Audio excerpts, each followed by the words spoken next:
I am Kung Fu Panda 3 because it's so good. It's so good. I just want to change my name to Kung Fu Panda 3. You just said, why are you even watching it now? You should go see it. Go see it right now. Don't even listen to his introduction. It's so good. Just stop what you're doing. Go see it because it's amazing. These movies just get better and better. By God, just go. Go see it now. Just go.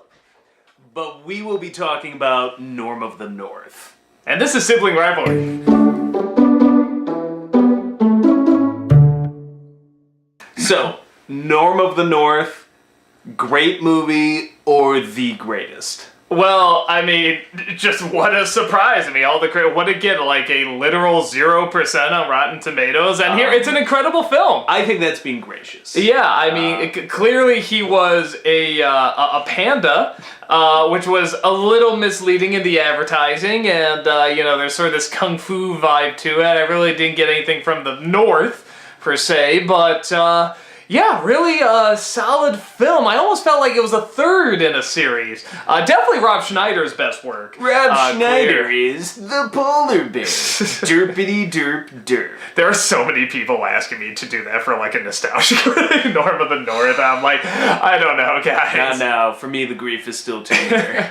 I decided I'm trying to keep it like actual nostalgia based for like when we do newer films. Like you'll have to Star excuse me, by the way. I'm like just getting off a cold, so I probably sound like shit. Well, I mean, I don't know how you can tell the difference, but... but I mean, what can you even say about this film? It's so good. I mean, in my opinion, it's a series of films that just... Oh, wait, are we talking about Norm of the North or Kung Fu Panda? Clearly Norm of the North. Okay. Clearly. Okay. No, we are talking about... If anyone is legitimately confused, we are talking about Kung Fu Panda 3. But... You know what, just say it's Norm of the North. on the title. Yeah. In fact, put the Norm of the North poster on the image of us, This is... we should talk about what we thought of the previous films.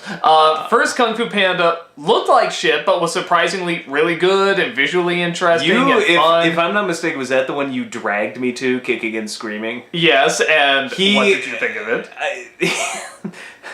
He tells me this, and it's like George Costanza when he's crying over Home Alone, and Seinfeld walks in, and he's like, "What are you crying over? Home Alone?" He like comes in, and he's like, "Yeah," and he's like, "You've got to see this movie. You got to do. Okay, what movie is it? Kung Fu Panda." And I'm like, "Kung Fu Panda?" Just the title alone, yeah. Because I saw the trailers, and it looks like shit. The trailer looks to be fair, every single trailer for this goddamn series has looked like horse shit. Total fucking horse shit. And every one of these movies has been good. So, whoever the marketing people are for this, you should be fired. But what can you do? Okay, imagine you're an advertiser. Fair, yeah, how could you advertise this okay? movie and make it be like, I want to see that? But the first movie was one of those, you dragged me kicking and screaming. I'm like, I don't believe you. I told you straight up, I'm like, I don't fucking believe you. Fine, I'll see this for myself. And I came out of it and I was like, I literally was like humming the Kung Fu fighting song and was like, okay, that was amazing. So then the sequel comes out, we're like, well, okay. Also looks terrible. Lightning struck once, I'm sure. They can't do How are they going to do this possibly? And then a fucking peacock as the villain? Are you shitting me? Come on. And it's even better than the first. And the fucking peacock is legitimately intimidating. Yeah, it's a legitimately intimidating How the fuck villain. do you make a peacock intimidating? But they did it. So now this third film comes out. I kind of have in my mind that, okay, these last two films have been phenomenal. I mean, just wonderful animated movies. Bottom has to fall out of it. Yeah, but I'm thinking I'm telling myself it's gonna be good, but it's like, don't be disappointed if it's not very good, Just remember what you thought like Game of the first Thrones. one was Don't gonna get be. too attached. And sure enough, it was... I mean, it's hard to say because I just got out of it. I mean, we literally just got done seeing it, but I mean, it might be my new favorite of the three.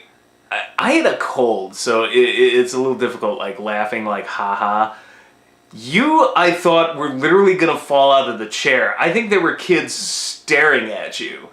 You were laughing so fucking hard. This writing is so good and so tight and so fast. And it just gets fucking tighter and tighter with every new film. Yeah. Because the second one, I thought the writing, for the most part, was even quicker. tighter. Yeah. And this one, it's as tight as you can get it. It reminded me of Hot Fuzz a little bit. Like, there's so many jokes being thrown at you. And they build on top of each other. It's not just and they some come back. throwaway jokes. Yeah, stuff you think is like, oh, well, that's just for the little kids or something. Like, it comes back into the story. Remind me a lot of Hot Fuzz. They sort of did a similar thing where they have these jokes that you think are kind of throwaway jokes, but they're actually part of a greater joke going on that in turn is also part of developing something great with these characters and actually kind of thoughtful with the characters.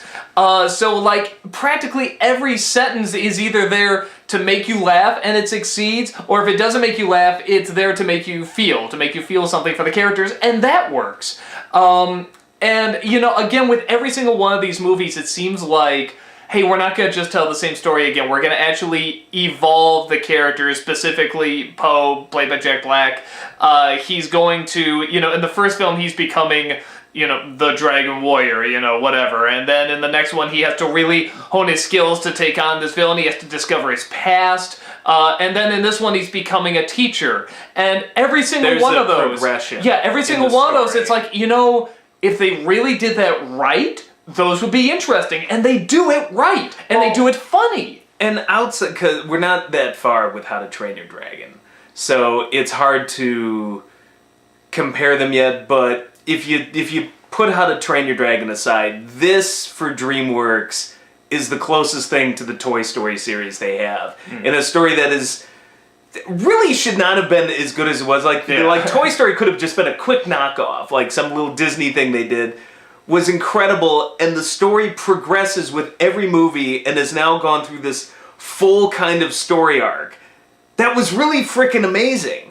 And this is DreamWorks' answer to it, and I honestly think it's just as good. Like, this is as close as they've come to really competing with Pixar outside of How to Train Your Dragon, which I can't really put in there yet because we're still going in that one. Yeah. But this film feels like, to a certain way, that if they need to wrap it up here, they can. Yeah. So until I hear otherwise, I'm considering it finished. I know their master plan was they were going to be like, we're going to do like 9 of these movies. Yeah, it's like and 6 it's movies or something. And don't get me wrong.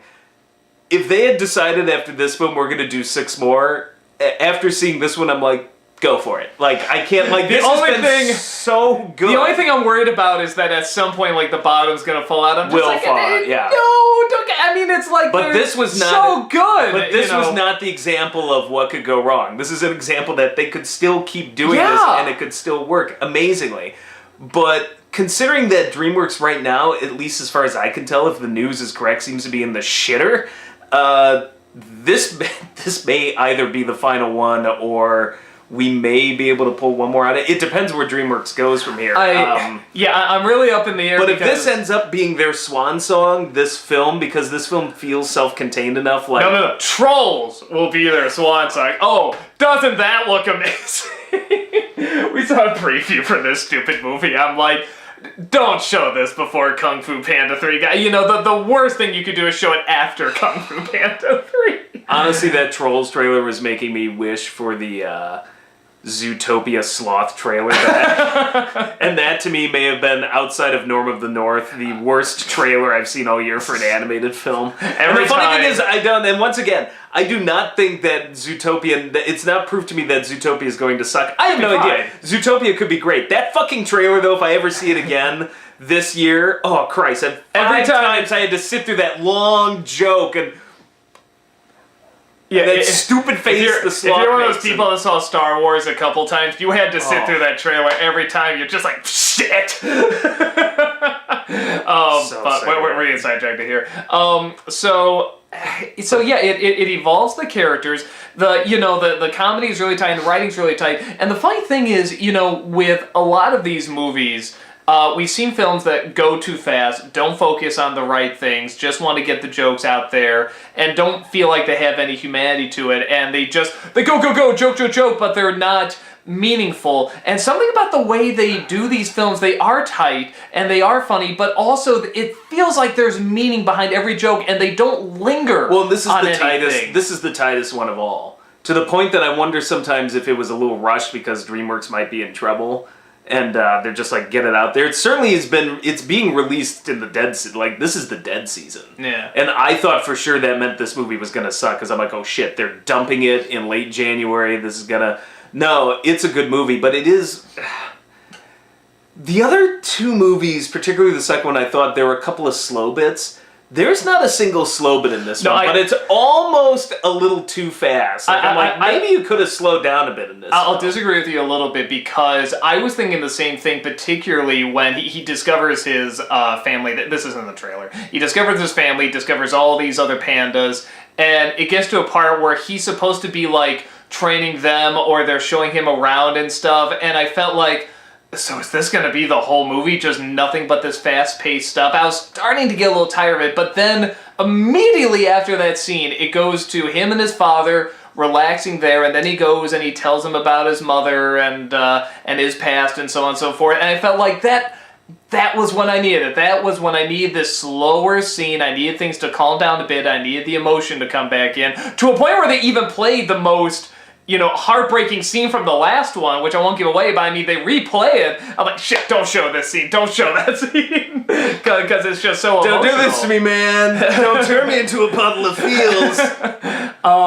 So I thought it balanced out just enough, because I was getting concerned too. I thought it balanced out just enough, because each film seems to get a little faster and a little tighter. For me, it's somewhere between maybe a little too fast and just enough, but it's a small criticism. How many movies have we sat through where we're just literally just stare at the screen, we're just like, and! Fucking and they're just throwing everything at you, and like, maybe one will stick, but all the others are missing. And this one's majority of them are hitting once or twice, one will miss. It's kind of like Force Awakens or some of these other movies we've seen lately where it's just like, no, you could have overstayed your welcome longer. You could have actually fleshed this out and it may actually be better. To a certain degree, I'm so sick of movies that are just way too long that I'm like, you know, I'll still take that over the opposite. Like, if this movie dragged on forever, I would have been like, oh, Christ, like, we just move it along. So I would rather leave wanting more because it went a little too fast than leave going, Jesus Christ, I wish I would have ended like an hour ago. Well, and again, kind of like with Fury Road, every choice that they make is so particular and explains something about the characters or about the humor or about the story or the backstory.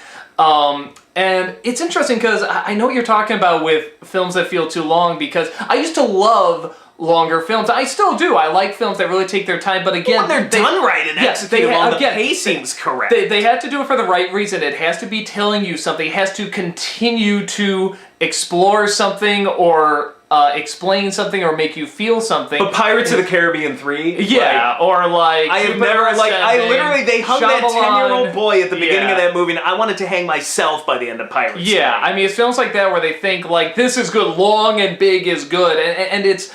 Not, well, you know, under certain circumstances, but you know what I mean. Well, it's so busy trying to tell you this is important, this means something, this is big and epic. It's not letting you decide it's important. Yeah, but it doesn't execute any of it well. Yeah. So, like, Shyamalan's another great example. Some of his longer films where you're just like, this could have been told in like an hour and a half, and we're still fucking going. Yeah. Like, or Michael Bay, Wachowski films, some Michael Bay films are the same thing. Where it's just like, this is like... was it fucking Transformers 2? Which one had that big desert battle in them? I think it was 2. Well, somewhere in 2, I'm like, this is an hour and a half movie, and we're at like the 3-hour mark. Just stop it, shut up, and go home, and just end this movie. But this film, I think a lot of it too is because, like, even the lines. I mean, a lot of the lines are sort of like, you know, they're very short philosophical sayings that mean something and tie into what's going on in the story. It's not just, hey, let's just shout a random philosophical line that has nothing to do with anything. Can you imagine if this were a Lucas prequel film or Wachowski brothers film, half of Oogway's lines would have been these paragraphs going on for 40 minutes? Yeah, I mean, in the opening, it's like, don't you know the more you take, the less you have? But one sentence, and if it was Nolan or Lucas or Wachowski or Shyamalan, it'd go on for like a paragraph. Or a fucking Quentin Tarantino has been doing that a lot recently. Recently? Okay, since always, but he could kind of make it work for a while. When he executes it well, it can work. But like whenever I look up like I had to look up Tarantino lines for something, and like it's funny because half of them are there's no lines, it's paragraphs. Yeah. And this was just so tight and so precise. But it made you... And they demonstrated it visually. It was one line plus the accompanying visual, and that told you everything you need to know. Just like fucking Fury Road. Like, did the same thing. Like, it's... Some of these... I feel like, particularly in animated films, it's like they have remembered that this is a goddamn visual medium. You know what else I love about... They respected, even though it's a CGI film, they obviously respect hand-drawn animation. They respect the 2D. Oh, they totally. respect the simplicity of the flat picture, of the simple shapes. Because with each film, I feel like it comes back more and more. And the cross-cutting they're doing in these montages. I mean, a lot of those backgrounds They've are looking... never abandoned that. Yeah. It's the thing I love the most in the first one. They never abandoned it. They're like, this is awesome. If anything, they brought it in more. Yeah. It feels like a lot of times, a lot of the backgrounds, even though a lot of times it's three-dimensional, it looks beautiful, they also know the value of these very flat landscapes, but these very simple landscapes where all you have to do is move one or two things, but just the placement of them and the simplicity of where they're set means so much. It's so effective. One of the most gorgeous set of animated movies you'd see in the past few years is fucking Kung Fu Panda. I'd have laughed in your face, but it's true. Every single one of these movies is rendered gorgeously. The use of lighting, of shading, of the ambiance, of the texture, like every single thing. There are moments that, like, in a cheaper animated film, they just would have done all this under a blue sky, and they're like, no, we're setting this at dusk, or we're setting it at dawn. The sky changes so much. Like, the color scheme changes so often, and it always reflects the mood. It always reflects the feeling of each scene.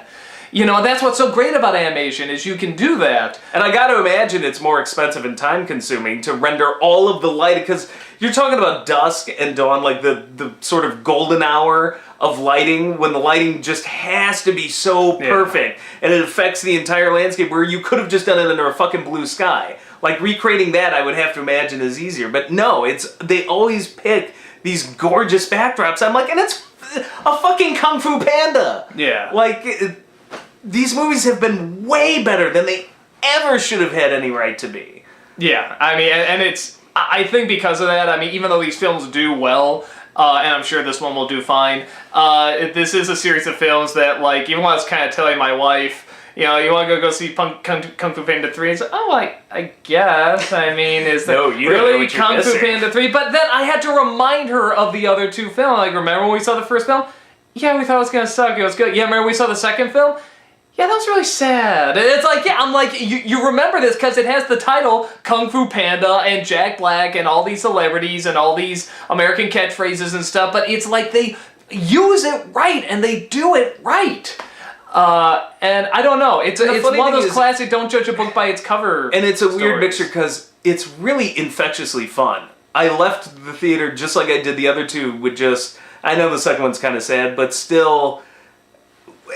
just with this big dopey grin on my face, like coming out of like the original Star Wars or something. You feel like a kid again. It's like, that was just a lot of frickin' fun. It reminds me a lot of Avatar, The Last Airbender, how it's like they're mixing this comedy but also this really good classic philosophy. And that's the secret. And they're teaching it to little kids, and adults can get it too. It's really fucking adult. Like, I'm still surprised, like when I think back, particularly the second film, I'm like, this is some heavy stuff they're talking about here. You know, and the psychological aspect to all three of these movies is way more intense than I ever would have expected going in. I just would have thought it would have been, well, like fucking Norm of the North or something. It's just going to be just some one-liners and just some stupid slapstick. And like, no, there's actually a really deep psychological undercurrent to all of this. Both those first two films, and the second one in particular, were way more adult than a lot of frickin' adult films I see over the summer.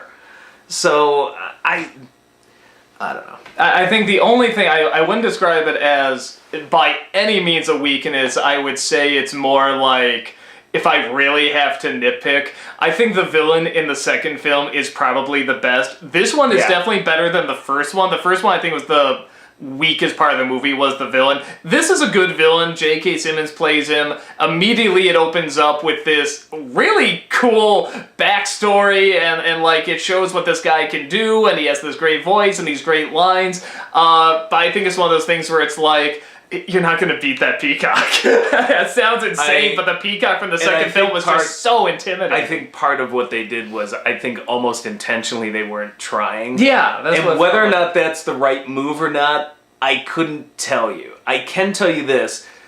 The villain in the first one, played by Ian McShane, and the peacock in the second one, played by Gary Oldman, were both legitimately threatening. Like, I found them legitimately scary. Like, I'm an adult, so, but as somebody watching a kid's movie, I'm like, no, these guys are legitimately intimidating. Not once did I get that out of this bull spirit character played by J.K. Simmons. So I never quite got out of the first I thought, yeah, but here's the thing, though. They weren't playing Ian McShane's character, was it Tai Lung, or whatever his name was. They weren't playing him for comedy. This one, they're intentionally playing. It is a conscious choice. We are making this character funny. Oh, well, I'm this guy. Who? Well, they all have comedic aspects, though. I mean, even McShane was like, huh, what? Huh? What? Yeah, but that came at the end. That's true. He didn't. That was the end. But even the peacock. His fucking escape. I'm sorry. His like the Tai Lung's escape in the first movie was horrifying. Like, it was amazing. No, but it's funny too. But he doesn't say anything funny. You're right. No, he doesn't say anything funny. There is no attempt to really make him. Gary Goldman had a few funny lines. He had a few funny lines, but not many. You're right. It was more reactions to Poe himself. Like, I can't believe it. This guy, you thought this was the weapon.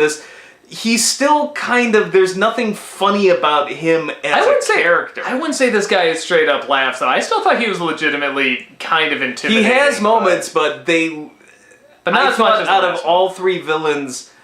As far as being scary, he was the weakest. I didn't take him that seriously, despite the fact that physically he may be the scariest of them all.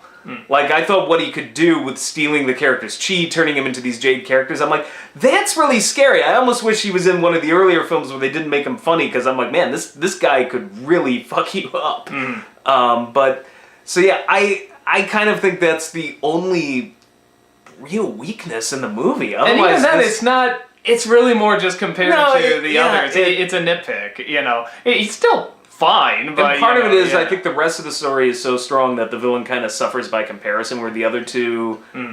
You know, the villains I thought were much stronger, but they shot maybe the rest of the story wasn't as well put together. The thing I love about this one...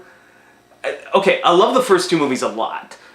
The only thing I didn't like about the first two movies is I thought they were building up this whole kind of Taoist thing, like this wu-wei sort of doing through non-action, and oh, it's because Poe is a panda, and because he is sort of dopey and lumpy that it gives them this sort of advantage. He's not your typical kung fu warrior.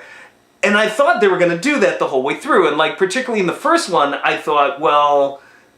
You know, I guess spoiler alert if you haven't seen he learns the pinky move. Well, it's not just that, it's that they started off the whole fight with Poe getting his ass kicked, but the thing is, it doesn't bother him. He's so fat and so clumsy and so used to getting knocked around and bouncing around that I thought, oh, well, this is clever. Tai Lung's going to literally tire himself out. Like, this is a perfect statement of that sort of Taoist message they were going for, where by being useless, you actually become useful. Instead, he like literally like comes up and he's just like, out of nowhere, he's like, oh, I taught myself the secret move. Like, he's like, where'd you learn that? Well, I taught myself, like, skadoosh. And the funny thing is, like, I had to think, if I were a kid, would this have still bothered me? And yes. Yeah, no, it would have me too. Because, wait a minute. Because we never saw him fucking even try to learn it. Like, he gets it used on him once. He's just like, oh no, that's the finger trap move. And that's it. It literally is the very definition of a Deus Ex Machina. They fucking just pulled it out of nowhere, and I'm like, and the funny thing is, you didn't need to do it. No. There was a perfect ending that would have fit with the whole philosophy of the movie. Now, it's a minor gripe, but it is something that did bug me in the last 30 seconds of that film, because I thought it was doing such a good job of pretty much coming up with an alternative way that this guy could be a kung fu master without actually being a kung fu master. Now, in the second one, it's better. I actually think it works okay in the second one. You were saying you had some issue with it. I still didn't like it in the second one. I still thought, like, where is he learning some of these physical techniques that he's just pulling out of his ass, basically? Like, just like, oh, I'm going to absorb the cannonball and whoosh, whoosh, whoosh, whoosh. But you see him learn it. You see him with, like, the Michelle Yeoh character and stuff like that, you know, and the raindrops and everything, and confronting his past and his mother. Like, I felt like they addressed that okay. I didn't find it as bad as the first movie. It still kind of irked me. I still felt like, yeah, you guys keep writing yourselves into a corner, and you have other ways to come out of this, and you're not taking it. I feel like you're kind of abandoning the philosophy that you're celebrating, and at the last second just going, and then magic a wizard did it. But this one brings it all together, especially with the teaching and the teacher. This one, it actually worked, and I was so grateful, because I was so sick of like, always do the finger trap thing again, and skadoosh, and it's going to be something pulled out of his ass. This time, they make the entire final battle all mental and spiritual in the spiritual world, which I guess is its own conceit. So you have to accept that you can go to the spirit world and there are ghosts and this and that. But if you can accept all that to begin with, the suspension of disbelief here is way less of a problem. I'm actually like, this works. It's all mental. It's more of a statement of faith and this and that. There's nothing physical going on here. This all works as a metaphor. Well, and the great thing is, again, I mean, not just, it's the connection of family, connection of friends, connection of, fathers and brothers and sisters and stuff, and it's him as a teacher has come through. It's not what he has physically done or is doing. And they did that well, because just like how they were setting up the first film with maybe it's the uselessness or whatever his natural ability is, and that's what Shifu had done. He's like, oh, well, you're obsessed with food, we'll use that to train you. He looks at the other pandas and, I don't know, are we doing a spoiler corner? Yeah, I mean, we'll do a light, we'll just lightly without giving away too much. I mean, I think we know he's not going to die at the end or anything like that. He basically just uses the other pandas' natural abilities as kind of a distraction sort of thing. And so he doesn't teach them how to be great kung fu masters. He just teaches them to use their natural talents in a way to distract the villain. And it works much better than in any of the previous two films where it's like, he's like, nah, I'm just going to accept the fact you're not going to really be kung fu masters. So we're going to, but he Three Amigo'd it, basically. Yeah, I was thinking it's basically the Three Amigos. And it works in that way because the villain wouldn't see it coming. And the two entities, all the other pandas and Po are very naturally teaching themselves, even without them realizing that they're teaching one another. And I think you're right. That was probably the message that was almost starting to get worked in with the first one, but never quite happened. And here it feels much more realized and much better done. It's the message I wanted in the first two, and they finally did it. And I'm very grateful for that, because I'm like, okay, see, this is the point. It's not that you're going to instantly become a kung fu master or physically like Arnold Schwarzenegger. He was basically telling them, no, we're all a bunch of fat asses. Let's find a way to use that to our advantage. What natural talents do we have? And he basically used it to their advantage. That's what the first frickin' movie should have done, and the second. And it never really did. And now that we finally got it, I'm like, just thank you. I was so worried they were going to do it again. But, so the first two, great villains. I thought the endings were the only weaknesses. This one, okay villain. I thought the ending was actually really strong. Yeah. There it is. I think these are wonderful films. If you like the first two, you'll like this one. It's definitely that same style, but it's not just a repeat. They do move it on and they evolve it. And even the side characters, like James Hong, the guy who plays the duck. Yeah, I think he's the unsung hero of this whole series. He's got such heart. No, he really does. In his character, characters really do. I felt so, but there's something about him in particular. I felt so bad when Poe's father shows up, and that beautiful animation where he's like, "How do I know you two are related?" And they start belly bombing each other or something, and you just see him in the background and that neck of his and his face just. Yeah, well, I mean, and everything about, I don't know, just everything about identity and family and where you come from, where you belong, and how it's all connected, and just everything, it just felt so right. This just felt like the right humor, the right animation, the right message, the right philosophy, the right acting, I feel like this was the complete package. Yeah, this just the first two were so complete. Close to being 100% perfect, and now maybe we finally got it. I mean, maybe the villain's not that strong, but we got two stronger villains before, so we'll just ride that wave, and good ending. So, yeah, that's about it. Obviously, you can very clearly see our reactions to it.